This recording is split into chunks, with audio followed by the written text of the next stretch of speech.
Well, today they're setting up the forms for the foundation, mainly just to get the footers in.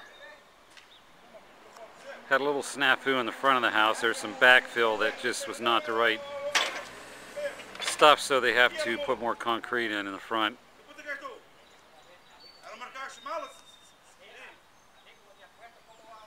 I have no clue what they're saying.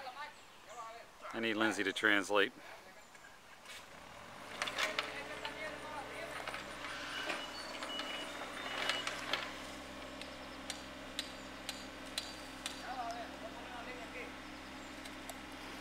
Kind of see where the pool is to the right in the wall there, which is about the same as the old house.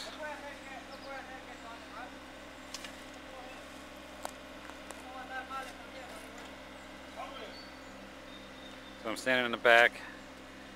That's the side module that will be the master bedroom on the first floor.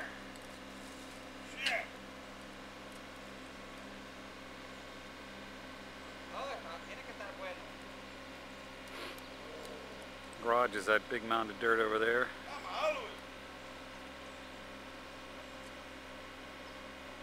This is the main part of the back house.